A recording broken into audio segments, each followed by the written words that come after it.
ಧಾರವಾಡ ಲೋಕಸಭಾ ಕ್ಷೇತ್ರದ ಭಾರತೀಯ ಜನತಾ ಪಕ್ಷದ ಅಭ್ಯರ್ಥಿ ಪ್ರಹ್ಲಾದ್ ಜೋಶಿ ಯಾವುದೇ ಅಭಿವೃದ್ಧಿ ಕೆಲಸ ಮಾಡಿಲ್ಲ.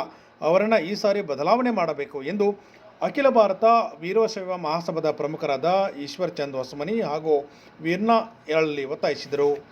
ಸುದ್ದಿಗೋಷ್ಠಿಯಲ್ಲಿ ಮಾತನಾಡಿದ ಅವರು, ಶ್ರೀ ದಿಂಗಾಲೇಶ್ವರ ಮಹಾಸ್ವಾಮಿಗಳು ಈಗಾಗಲೇ ಸುದ್ದಿಗೋಷ್ಠಿ ಮಾಡಿ ಪ್ರಹ್ಲಾದ್ ಜೋಶಿಯವರು ನಮ್ಮ ಸಮಾಜಕ್ಕೆ ಏನು ಅನ್ಯಾಯ ಮಾಡಿದ್ದಾರೆ ಎಂಬ ಬಗ್ಗೆ ವಿವರವಾಗಿ ಹೇಳಿದ್ದಾರೆ. ಆದ್ದರಿಂದ ಪ್ರಹ್ಲಾದ್ ಜೋಶಿಯವರು 25 ವರ್ಷಗಳಿಂದ ಸಮಾಜ ಸೇವೆಯಲ್ಲಿದ್ದಾರೆ ಮತ್ತು ರಾಜಕಾರಣದಲ್ಲಿದ್ದಾರೆ. ಆದರೆ ಯಾವುದೇ ರೀತಿಯ ನಮ್ಮ ಸಮಾಜದ ಬಗ್ಗೆ ಕಿಂಚತ್ತೂ ಅಭಿವೃದ್ಧಿ ಮತ್ತು ಕೆಲಸ ಮಾಡಿಲ್ಲ.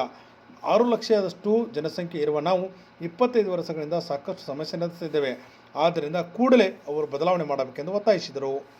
ಈಗ ನಾವೇನು ತಿಳ್ಕೊಂಡಿವಿ, ಎಲ್ಲನೂ ಅನುಕೂಲ ಆಗ್ತದೆ, ಎಲ್ಲನೂ ಚಲೋ ಮಾಡ್ತಾರ ಅಂತ ನಾವು ಎಲ್ಲ ತಿಳ್ಕೊಂಡಿದ್ವಿ. ಆದ್ರೆ ನಮ್ಮ ಸಮಾಜ ಇವತ್ತು ತುಳಿತಕ್ಕೆ ಒಳಗಾಗ್ಯದ. ಆ ತುಳಿತಕ್ಕೆ ಒಳಗಾದದ್ದನ್ನು ತಪ್ಪಿಸಲಿಕ್ಕೆ ಸ್ವಾಮೀಜಿಗಳು ನೇತೃತ್ವ ತಗೊಂಡಾರ. ಆ ಸ್ವಾಮೀಜಿಗಳ ನೇತೃತ್ವಕ್ಕೆ ನಮ್ಮ ಸಮಾಜದವರು ಇವತ್ತು ಎಲ್ಲರಿಗೆ ಕಣ್ಣು ತೆಗೆದದ. ನಾವು ಸಹಿತ ಇವತ್ತು ಅದನ್ನು ಅಳತಿ ತೂಗಿ ನೋಡಿ ಮಾಡಿ ಇವತ್ತು ಅವರು ತೆಗೆದುಕೊಂಡಂಥ ನಿರ್ಣಯ ಸರಿ ಐತಿ ಅನ್ನುವಂಥ ವಿಚಾರದೊಳಗೆ ನಮ್ಮ ಸಮಾಜದವರೆಲ್ಲರೂ ಅವರಿಗೆ ಬೆಂಬಲ ಕೊಡಬೇಕು ಅನ್ನುವಂಥ ಒಂದು ನಿರ್ಣಯವನ್ನು ನಾವು ತೆಗೆದುಕೊಂಡೆವು. ಹೌದು, ವಿಳಂಬ ಆಯಿತು. ಯಾಕಂದ್ರೆ ನಾವು ಏನೋ ಲಿಂಗಾಯತರಿಗೆ ಕೊಡಬಹುದು ಅಂತ ನೋಡಿದ್ವಿ. ಆದರೆ ಯಾವ ಪಕ್ಷದವರು ಕೊಡಲಿಲ್ಲ. ಕೊಡದೇ ಇದ್ದ ಪಕ್ಷದೊಳಗೆ ನಮ್ಮದು ಬಹುಮತ ಐತಿ. ನಮ್ಮದು ಬಹುಮತ ಇದ್ದನ್ನು ನಮ್ಮನ್ನು ಕಡೆಗಣಿಸರಲ್ಲ ಅಂತೇಳಿ ಸ್ವಾಮೀಜಿಗಳು ಧ್ವನಿ, ಒಬ್ಬರು ಯಾರ ಧ್ವನಿ ಎತ್ತಬೇಕಾಗಿತ್ತು. ಅದನ್ನು ನಮ್ಮ ದಿಂಗಾಲೇಶ್ವರ ಮಾಡಲಿಲ್ಲ ಅಂದ್ರೆ ಅವರು ನಿನ್ನೆ ಅವ್ರಿಗೂ ಹೇಳೇವಿ, ಹಿಂಗೈತಿ ಮಾಡಬೇಕು ಅಂತ ರಿಕ್ವೆಸ್ಟ್ ಮಾಡ್ಕೊಂಡೇವಿ. ಅವರು ಮಾಡುವುದಿಲ್ಲ ಅಂತ ಸ್ಪಷ್ಟವಾಗಿ ಹೇಳ್ಯಾರ. ಅಂದಮೇಲೆ 31ನೇ ತಾರೀಕಿನ ತನಕ ನಮ್ಮ ಸ್ವಾಮಿಗಳು ತಡ್ರಿ ಅಂದಾರ.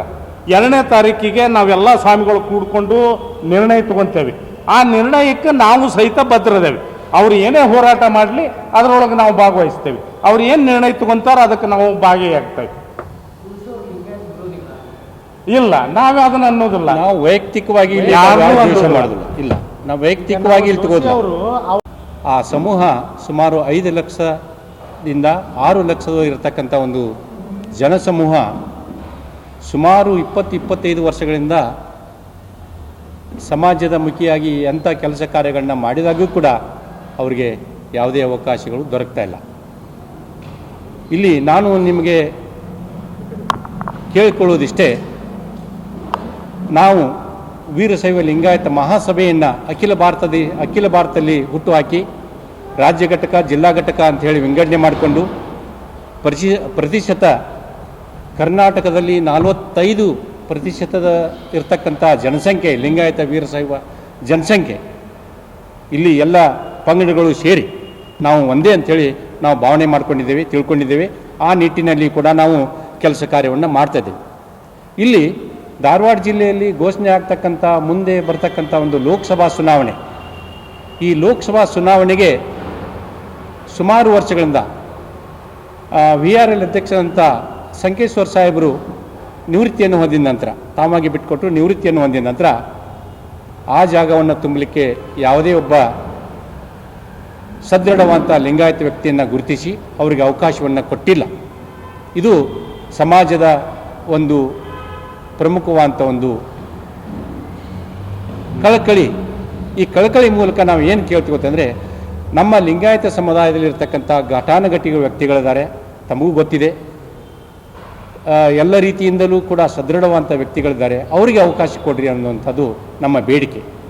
ಈ ಬೇಡಿಕೆಗೆ ಪೂರಕವಾಗಿ ಹುಟ್ಟು ಹಾಕಿದಂಥ ದಿಂಗಾಲೇಶ್ವರ ಸ್ವಾಮೀಜಿಯವರು ನಿನ್ನೆ ಮತ್ತು ಮೊನ್ನೆ ಸುಮಾರು 8 ದಿನಗಳಿಂದ ಅವರು ವಿವಿಧ ಮಠಾಧೀಶರನ್ನು ಕಲೆ ಹಾಕಿ ಕೂಡಿಸಿಕೊಂಡು ಅವರ ಜೊತೆ ಚರ್ಚೆ ಮಾಡಿ ನಿನ್ನೆ ನಡೆದಂಥ ಒಂದು ಪತ್ರಿಕಾ ಪ್ರಕಟಣೆಯಲ್ಲಿ ತಮ್ಮ ಮುಂದಿನ ಕಾರ್ಯಕಲಾಪಗಳ ಬಗ್ಗೆ ಸೂಕ್ತವಾಗಿ ತಮ್ಮೆಲ್ಲರಿಗೆ ಈಗಾಗಲೇ ತಿಳಿಸಿದ್ದಾರೆ.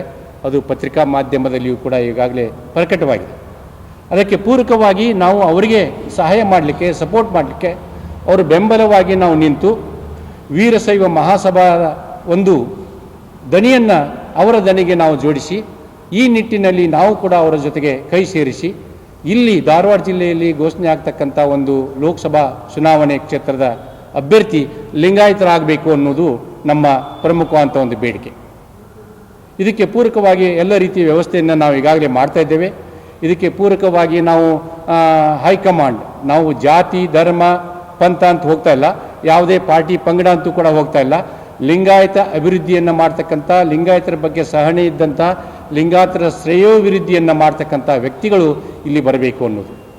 ನಾವು ಈಗ ಪ್ರಮುಖವಾಗಿ ನಾವು BJPಯಿಂದ ನಾವು ಈಗ ಅದನ್ನ ಹಕ್ಕೊತ್ತಾಯನ್ನು ಮಾಡ್ತಾ ಇದ್ದೇವೆ. ಸುಮಾರು ವರ್ಷಗಳಿಂದ ಇದ್ದಂಥ ಈಗಾಗಲೇ ಸಂಸದರಾಗಿ ಕೆಲಸ ಮಾಡಿದಂಥವರು ಪುನಃ ಅವರಿಗೆ ಟಿಕೆಟ್ ನೀಡಿದ್ದನ್ನು ನಾವೆಲ್ಲ ಇದನ್ನು ವಿರೋಧಿಸ್ತಾ ಇದ್ದೀವಿ.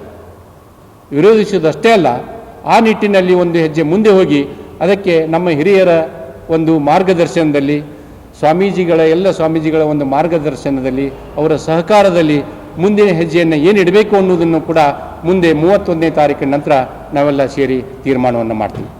ಇವತ್ತು ನಾವು ತಮ್ಮೆಲ್ಲರ ಒಂದು ಸಮ್ಮುಖದಲ್ಲಿ ತಮ್ಮ ಒಂದು ಪತ್ರಿಕಾ ಪ್ರಕಟಣೆಯನ್ನು ನಾವು ಕರೆದದ್ದು ಉದ್ದೇಶ ಇಷ್ಟೇ. Entire society in Dharwad district, ಅಂದರೆ ಲಿಂಗಾಯತ ಸಮುದಾಯ, majority of the Lingayat the peoples in Dharwad district, they are supported in the voice of the Dingaleshwar Swamiji.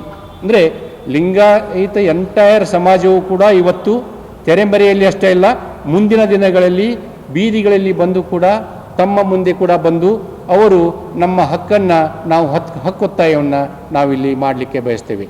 ಇದಕ್ಕೆ ಪೂರಕವಾಗಿ ದಿಂಗಾಲೇಶ್ವರ ಸ್ವಾಮಿಗಳಿಗೆ ನಾವೆಲ್ಲ ಸಂಪೂರ್ಣ ಬೆಂಬಲವನ್ನು ನಾವು ನಮ್ಮ ಜಿಲ್ಲಾ ಘಟಕದಿಂದ, ಪದಾಧಿಕಾರಿಗಳಿಂದ ಮತ್ತು ರಾಜ್ಯ ಘಟಕದಿಂದಲೂ ಕೂಡ ನಾವು ಅವ್ರಿಗೆ ಸಪೋರ್ಟನ್ನು ನಾವು ಇವತ್ತು ಮಾಡ್ತಾ ಇದ್ದೇವೆ, ಬೆಂಬಲವನ್ನು ಸೂಚಿಸ್ತಾ ಇದ್ದೇವೆ. ಇದೇ ಬೆಂಬಲವನ್ನು ತಾವೆಲ್ಲ ತಮ್ಮ ಮಾಧ್ಯಮದಲ್ಲಿ ಪ್ರಕಟ ಮಾಡಿ ನಮಗೆ ಸಹಕಾರ ಮಾಡಬೇಕು. ಈ ಧ್ವನಿ ಒಬ್ಬರ ಧ್ವನಿ ಅಲ್ಲ, ಸಮಾಜದ ಧ್ವನಿ. ಸಮಾಜದಲ್ಲಿ ಆಗ್ತಕ್ಕಂಥ ಎಲ್ಲ ವಿಷಯಗಳನ್ನ ಸುಮಾರು 20 ವರ್ಷಗಳಿಗೆ ನಾವು ಕಾದು ಕುಳಿತು ನೋಡಿದಂಥ ಒಂದು ಅಭ್ಯುದಯವನ್ನು, ಈಗ ಘನತೆಯನ್ನು ಅಥವಾ ಇಲ್ಲಿ ನಡೀತಕ್ಕಂಥ ಒಂದು ಪ್ರತಿಯೊಂದು ಕೆಲಸ ಕಾರ್ಯಗಳನ್ನ ನಾವು ವೀಕ್ಷಿಸಿದಾಗ ನಮ್ಮ ಸಮಾಜ ತುಳಿತಕ್ಕೆ ಒಳಗಾಗ್ತಾ ಇದೆ, ನಮ್ಮ ಸಮಾಜ ಧ್ವನಿ ಇಲ್ಲ ಅನ್ನುವಂಥ ಒಂದು ಭಾವನೆ ಎಲ್ಲರಲ್ಲಿ ಬರ್ತಾ ಇದೆ. ಇಂದಿನ ಒಂದು ಪ್ರಮುಖವಾದಂಥ ಘಟ್ಟ ಏನಂದರೆ, ಎಲ್ಲ ಜನರಿಗೆ ಸಹಕಾರಿಯಾಗ್ತಕ್ಕಂಥ, ಆಶಾಕಿರಣವಾಗ್ತಕ್ಕಂಥ ಕೆಲಸ ಕಾರ್ಯಗಳು ನಡಿಬೇಕಾಗಿದೆ. ಆ ನಿಟ್ಟಿನಲ್ಲಿ ಸಮಾಜದ ಬಂಧುಗಳಂತ ನಾವೆಲ್ಲ ಪ್ರತಿಶತದಲ್ಲಿ 45% ಇದ್ದಂಥ ಒಂದು ಸಮಾಜ, ಲಿಂಗಾಯತ ಸಮಾಜ, ಅವರಿಗೆ ಯಾವುದೇ ರೀತಿಯ ಬೆನಿಫಿಟ್ ಇಲ್ಲಿವರೆಗೆ ಆಗಿಲ್ಲ, ಆಗ್ತಕ್ಕಂಥ ಮಟ್ಟಕ್ಕಾಗಿಲ್ಲ. ಯಾವುದೇನಕ್ಕಿಂತ ಯಾವ ಪ್ರತಿಶತದಲ್ಲಿ ಹೆಚ್ಚಿನ ಜನಸಂಖ್ಯೆ ಇದ್ದಂಥ ಜನರಿಗೆ ಆಗಬೇಕಾದಂಥ ಒಂದು ಪ್ರತಿಶತದಲ್ಲಿ ಆಗ್ತಕ್ಕಂಥ ಕೆಲಸ ಕಾರ್ಯ ಇವತ್ತು ಆಗಿಲ್ಲ. ಅದನ್ನು ನಮ್ಮ ಬೇಡಿಕೆ, ಮುಖ್ಯವಾದ ಬೇಡಿಕೆ. ನಮ್ಮವರೇ ಆದಂಥವರು ಯಾರಾದರೂ ಒಂದು ಅಭ್ಯರ್ಥಿಗಳು ಆದರೆ ಅವರ ಮೂಲಕ ನಾವು ಸಮಾಜವನ್ನು ಕಟ್ಟಿ ಸಮಾಜದ ಮಕ್ಕಳಿಗೆ, ಮುಂದಿನ ಪೀಳಿಗೆಗೂ ಕೂಡ ಅನುಕೂಲವಾಗ್ತಕ್ಕಂಥ ಒಂದು ಭಾವನೆಯನ್ನು ಇಟ್ಕೊಂಡು, ಅನುಕೂಲವಾಗ್ತಕ್ಕಂಥ ಆಶೋತ್ತರಗಳನ್ನು ಇಟ್ಕೊಂಡು ನಾವು ಆ ನಿಟ್ಟಿನಲ್ಲಿ ಸಹಾಯ ಸಹಕಾರವನ್ನು ಮಾಡ್ತಾ ಇದ್ದೇವೆ. ಇದು ನಮ್ಮ ಧ್ಯೇಯ ಧೋರಣೆ. ಮುಖ್ಯವಾಗಿ ನಾವು ದಿಂಗಾಲೇಶ್ವರ ಸ್ವಾಮೀಜಿ ಜೊತೆಗೆ ನಾವು ಸೇರ್ಕೊಂಡಿದ್ದೇವೆ, ಅವರ ಸಹಾಯ ಮಾಡ್ತಾ ಇದ್ದೇವೆ, ಅವರಿಗೆ ಬೆಂಬಲವಾಗಿ ನಿಂತಿದ್ದೇವೆ. ಅವರು ತೆಗೆದುಕೊಳ್ಳುವಂಥ ತೀರ್ಮಾನಕ್ಕೆ ನಾವು ಕೂಡ ಬದ್ಧರಾಗಿದ್ದೇವೆ. ಇದು ನನ್ನ ಧ್ವನಿ ಅಲ್ಲ, ನಮ್ಮ ಒಂದು ಲಿಂಗಾಯತ ವೀರಶೈವ ಲಿಂಗಾಯತ ಘಟಕದ ಒಂದು ಧ್ವನಿ.